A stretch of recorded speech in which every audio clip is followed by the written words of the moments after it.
आप मनोज जी, आपने सुना है, लेकिन पहले भी सुना है, लेकिन ये सुनने के बाद आप दर्शकों को क्या कहना चाहेंगे? तो ये जैसे मैंने कहा था कि बहुत याराना लगता है। हाय नीरा। बरखा कह रही है यार, मतलब शब्द ही यार है। तो याराना तो लगता है, मतलब लगता क्या है, मतलब है ही है। लेकिन देखिए, चिंता की बात यह है कि चलिए बरखा ने ये किया किया, क्या बरखा के जो वरिष्ठ हैं, जो बरखा के बड़े हैं, जो हमारे प्रोफेशन के भीष्म पितामह हैं, जिनकी हम सब इज्जत करते हैं, हमारे सबके बड़े हैं, वो जो उस चैनल के मालिक हैं, ये बात जब हम सबको पता लग गई, इस पे करोड़ों लोग बात कर रहे हैं, तो उनको तो बहुत ही अच्छी तरह समझ में आ गई होगी। तो फिर बरखा के बारे में उन्होंने क्या फैसला किया? अगर उन्होंने बरखा के बारे में कोई फैसला नहीं किया तो उनके बारे में भी तो एक प्रश्न चिन्ह लग रहा है। मेरी ये चिंता है। हमारे भीष्म पितामह, हमारे प्रोफेशन के भीष्म पितामह डॉक्टर प्रणय रॉय से भी अब लोग कम से कम मतलब सवाल पूछने के हकदार हो गए हैं कि डॉक्टर प्रणय रॉय, आपका तो हम सम्मान करते हैं, लेकिन मनोज जी, क्या इसका मतलब महाभारत दोबारा दोहराया जाएगा, भीष्म पितामह फिर कौरवों के साथ रहेंगे? अब देखिए, मतलब एक तरफ तो वो मीडिया है जो कि नीरा राडिया जैसे लोगों के साथ है, और एक तरफ वो मीडिया है जो कि सुरेश जी जैसे लोग जो कि उसके गलत काम को एक्सपोज कर रहे हैं। तो ये एक तरह से मतलब सुरासुर संग्राम तो हो ही रहा है, मीडिया के अंदर ही सुरासुर संग्राम हो रहा है। और एक मैं आपका ध्यान दिला दूं कि विकीलीक्स ने जो है जिस तरह से अमेरिका के राष्ट्रपति को भी हिला रखा है और एजेंसियां चौकन्नी हो गई हैं, उन्होंने कहा कि हम कुछ और खुलासे करने जा रहे हैं, तो जाहिर सी बात है कि वो पांडवों की सेना भी तैयार हो रही है। बिल्कुल बिल्कुल बिल्कुल। और मैं आपको ये भी कहूंगा कि जिस दिन मैंने इसको चलाने का निर्णय किया, मैं पूना से औरंगाबाद जा रहा था बाय रोड, और बात रात को 12 बजे मुझे यूएस से फोन आया। उन्होंने कहा कि हमारे पास ऐसी जानकारी है कि अब जो आउटलुक की वेबसाइट अपडेट होनी जा रही है, उस पर ये फाइलें चढ़ाई जा रही है। ये मुझे यूएस से फोन आया, आप मैं दर्शकों को भी बताऊंगा, और मैं भी चौंक गया। और मैं रात में जो कि गाड़ी में जा रहा था, तो मैंने फोन उठा के देखा अमेरिका से कॉल है, तो उन्होंने मुझे उसी जगह से वो कॉल भी सुनवाया। तब मेरे गाड़ी में कुछ लोग भी बैठे हुए थे, और मैंने तब से लेके दूसरे दिन सवेरे तक ऑफिस में फोन करके कहा कि इस न्यूज को चलाओ, ये है वो है। तो मुझे हर एक व्यक्ति ने, यहां तक कि उस समय को जो मेरी गाड़ी चला रहा था, उस ड्राइवर ने तक यह कहा कि सर ये तो मीडिया का है। मतलब एक तरीके से लोग एक संकेत मान रहे हैं कि एक ग्रुप के लोग ऐसी चीजें नहीं करते हैं। यशवंत जी, आप इसके खिलाफ आवाज उठा रहे हैं, इसलिए मैं आपको पूछना चाहूंगा कि क्या मीडिया में ये जो संकोच है, या तेरी भी चुप मेरी भी चुप है, इसको तोड़ना कैसे चाहिए? देखिए सुरेश जी, एक बात मैं बताऊं आपको, जो है कि हम लोगों की साइट ही शुरू इसलिए हुई क्योंकि मीडिया में कहीं ना कहीं कुछ काला है, कुछ गड़बड़ है, दाल में कुछ गड़बड़ जरूर है। और जर्नलिस्ट जब तक मिशनरी था, जर्नलिज्म जब तक मिशन हुआ करता था, तब तक तो सब चीजें ठीक हुआ करती थी।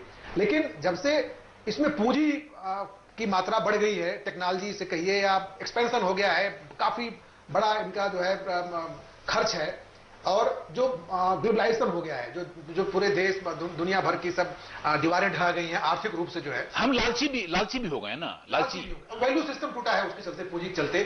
तो हमारा मीडिया भी जो एक बड़ा मीडिया है, वो अब ऐसे बिहेव कर रहा है जैसे वो कोई सेलिब्रिटी हो, कोई एक बड़ी तोप हो, है ना। तो अब उसके जो लोग आइकन हैं वो भी एक सेलिब्रिटी की तरह हो गए। जैसे हम बॉलीवुड के लोगों को कि छोटी छोटी बातें हम नोटिस करते थे कि सलमान खान कहा, प्रीति जिंटा कहा, किसने क्या कहा, और उन लोगों को बड़ा अच्छा लगता है कि हमारे। नहीं, देखिए सलमान और ये सारे लोग तो एक फिल्म कई महीनों बाद रिलीज होती है तब जाके स्क्रीन पर आते हैं, फिर लोग थिएटर में जाकर उनको देखते हैं, फिर कभी सालों बाद वो फिल्म या कुछ महीनों बाद टीवी पर आती है, पे चैनल पे आती है, लोग देखते हैं। टीवी के एंकर तो रोज आपके घरों में और एक साथ करोड़ों घरों में जाते हैं। वही मैं कह रहा हूं कि जब इन लोगों ने अपनी जीवन पद्धति, जीवनचर्या और सोच को बजाय जनता के साथ रखने के पूंजी और सत्ता के साथ और सिस्टम के साथ जोड़ लिया है, तब से दिक्कत शुरू हुई है। और तब से इन लोगों ने छुपे छुपे, बहुत पहले से खेल हो रहा है। अब तो ये पकड़े गए हैं, ये चोर बहुत पहले से चोरी कर रहे हैं, अब पकड़े गए हैं ये। तो इनको नोटिस लेने का काम शुरू किया हम लोगों ने, और हम लोगों ने 7 मई को ही हम लोगों ने सारे डॉक्यूमेंट जो सीबीआई के विनीत अग्रवाल ने जो नोट बनाया था इनकम टैक्स की, जो ने पूरा टेप इन लोगों का रिकॉर्ड किया था, तो उसमें जो नोट बनाया था उसमें वीर सिंह बरखा दत्त का नाम लिखा गया था बकायदे कि इन लोगों ने सरकार में किसी की पैरवी, ए राजा की पैरवी करने के लिए लॉबिंग की, बात की राडिया से। तो उसमें हम लोगों को भी मतलब ये विश्वास नहीं हो रहा था। कुछ लोगों ने कहा कि डॉक्यूमेंट्स फेक है, कुछ लोगों ने कहा, लेकिन मुझे लगता है कि अब ये जो खुलासे हो गए हैं उसके साथ एक बात तो बिल्कुल स्थापित होती जा रही है कि जैसे सिनेमा में एक न्यू सिनेमा का दौर चला था और न्यू सिनेमा के साथ जो लोग आगे बढ़े और उन लोगों ने फिर ऐसी फिल्में बनाई तारे जमीन पर से लेके और आमिर खान लोग जैसे आए हैं जिसमें एक सिस्टम की विद्रूपताओं को भी दिखा रहे हैं और मनोरंजन भी कर रहे हैं बहुत बेहतरीन तरीके से। उसी तरह से अब ऐसे मीडिया के आने का दौर शुरू हो गया है जिसमें हम जनता के सरोकार और पत्रकारिता के वैल्यूज को लेकर चलेंगे, लेकिन हम भूखों भी नहीं मरेंगे। अगर हम इस दौर में हमें सस्टेन करना है तो विकीलीक्स बहुत बड़ा मॉडल है जिसपे उन लोगों ने एक तरह से देश दुनिया भर की पत्रकारिता जगत को फिर से ये संदेश दिया है कि पत्रकारिता के क ख ग घ को फिर से लिखो, करिए सिद्धांत को फिर से लिखो, क्योंकि जरूरी नहीं कि आप बड़े मीडिया हाउस हो तो बड़े पत्रकार हो। और ग्लैमरस होना ही क्रेडिबिलिटी होना नहीं होता है, ग्लैमर होना क्रेडिबल होना नहीं होता है। इन एंकरों इन जर्नलिस्टों के पास क्या ग्लैमर है? सत्ता के नजदीक क्या ग्लैमर, टेलीविजन पर देखने का ग्लैमर, तो वो क्रेडिबिलिटी ग्लैमर नहीं होता है। और इस देश में गांधी जैसे लोग हुए हैं जो कि जिनमें कहीं ग्लैमर नहीं दिखता है, सामान्य से लोग, बिना एक हड्डी वाला आदमी, लेकिन वो ज्यादा क्रेडिबल विश्वसनीय बना और करोड़ों अरबों लोगों ने उनको फॉलो किया, दुनिया उन्हें फॉलो करती है। आज भी ओबामा आए और गांधी को सलाम करके गए। बिल्कुल। हम कार्यक्रम को खत्म करने के पहले एक बार दोबारा नीरा राडिया और बरखा दत्त इन दोनों के बीच हुई इस बातचीत को सुनाते हैं। हम पहले भी सुना चुके हैं और हम अगले कुछ दिनों तक इसको जरूर सुनाते रहेंगे। तब तक सुनाएंगे जब तक कि जैसे कि मनोज जी ने कहा, प्रणव राय बरखा के खिलाफ कुछ एक्शन नहीं लेते या बरखा खुद होके इस विषय पर अपने तरफ से माफीनामा कबूल नहीं करती और कोई प्रायश्चित नहीं करती। ये बातचीत आपके सामने बरखा दत्त और नीरा राडिया की। Hi, Neera. Hi, should I wake you up? No, I've been up, yeah, most of the night. If stalemate continues, yeah. Yeah, listen, the thing is that they need to talk to him directly. That's what the problem is. Apparently now, the message from the other side is that why did Balu go public? They claim that at this point when they had offered them this formula and these guys said no, these guys never told them that we're going to withdraw support. I'm not withdraw support, outside support from outside. Huh? So apparently PM's really pissed off that they went public. But that's Balu's doing, na? He was not instructed by Karunanidhi to do that, actually. Oh, he was told to come away and tell Congress that. And he went public and this the media was standing outside. Oh God! So now what? What should I tell them? Tell me, what should I tell them? I'll tell you what it is. The problem, and I've had a long chat with both his wife and with the daughter, right? Just giving you the problem is that if Congress has a problem with Balu, if they have a problem with anyone, they need to go and talk to Karunanidhi. They have very good relationship with Karunanidhi directly. Correct. They see, because in front of Balu, in front of Raja, in front of Maran, they can't. Sudarshan के देख सकते हैं। अब हम आपको SMS पोल दिखाते हैं। वैसे तो हम हर ब्रेक पे SMS पोल लेते हैं, लेकिन जो कि आज कार्यक्रम बहुत संक्षिप्त में करना पड़ा, लेकिन फिर भी आधा घंटा ज्यादा हुआ है। हम आपको अब कार्यक्रम का SMS पोल दिखाते हैं। 96% लोग कह रहे हैं कि हाँ, मीडिया दलाली करने लगा है। ये बहुत बड़ी परसेंटेज है, प्रतिशत है। 96% लोग कह रहे हैं कि हाँ, मीडिया दलाली करने लगा है।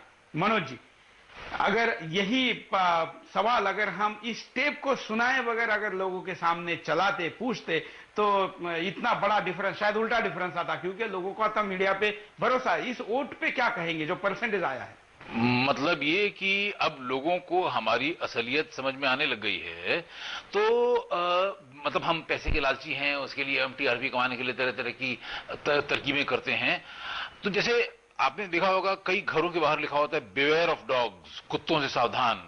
वैसे हम लोगों को अपने दिमाग के ऊपर ये लिख लेना चाहिए बिवेयर ऑफ मीडिया। तो जब मीडिया आपको, यानी हम आपको कोई चीज बताएं, तो जरा आप एक फिल्टर लगा लीजिए दिमाग में। सीधे सीधे हमारी बात का यकीन मत करिए, पहले हमारी बात को फिल्टर करिए, उसके बाद यकीन करिए। बिल्कुल। आपका अंतिम मैसेज क्या रहेगा? शायद यही रहेगा या कुछ और कहना चाहेंगे लोगों को? Beware of media, beware of media, media से सावधान। सीधे सीधे हमारी बात का यकीन मत करें। हम इस लायक नहीं हैं कि हमारी बात का सीधे सीधे विश्वास किया जाए।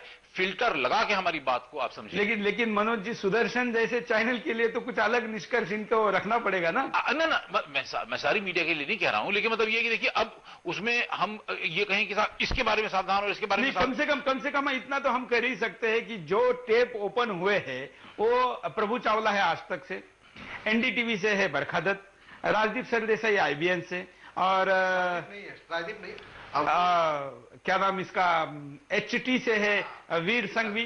तो ये लोग तो कम से कम बड़े हाउस है, ये टीआरपी का आधे से ज्यादा हिस्सा ये लोग लेके जाते हैं। बहुत बड़ा बिल्कुल बहुत बड़ा। मैं कार्यक्रम के अंतिमतः पूछना चाहूंगा यशवंत जी से कि आप जनता को, दर्शकों को क्या संदेश देंगे? देखिए, मैं बहुत साफ में कहना चाहूंगा कि पत्रकार बनने के लिए कोई एलिजिबिलिटी नहीं होती है, और हे दर्शकों, आप पत्रकार खुद बनो, और अब कुछ भी आप लिख सकते हो, ब्लॉगिंग करो, लिखो, खुद प्रकाशित करो। और अब वो फिर दौर आ गया है कि हमें पत्रकारिता से मुनाफा की उम्मीद नहीं करनी चाहिए, हमें कमाने के लिए कोई और धंधा करना चाहिए, और पत्रकारिता को उसी ईमानदारी से करना चाहिए जिस ईमानदारी से हम शपथ लेके इस पेशे में आते हैं। हमारे ट्रेनिंग का कोई इंस्टीट्यूट नहीं है, हमारी कोई एलिजिबिलिटी नहीं होती है। अब ये सिटीजन जर्नलिज्म का दौर है, ब्लॉग बनाइए, फ्री में ब्लॉग बनता है, अपनी बात रखिए, जो आप देखते हैं वीडियो बनाइए, अपलोड करिए, सीखिए, और पत्रकारिता को पत्रकारिता के खोल से बाहर ले आना चाहिए। जब इसमें ढेर सारे नए पेशों को लोग आएंगे, तब फ्रेश एयर आएगी, और जो ये बासी हवा है, जो बंद कैद हवा है, इसमें से बदबू बाहर निकलेगी। सड़ गया है सब कुछ। और मनोज जी ने बिल्कुल सही कहा कि मीडिया से सावधान रहिए, लेकिन मीडिया के पार्ट बनिए। आप पार्ट बनेंगे तो शायद कुछ सफाई होगी, और क्योंकि आप ईमानदार हैं, आप देश के जनता जनार्दन हो, और आप ही तय करते हो देश की नीति।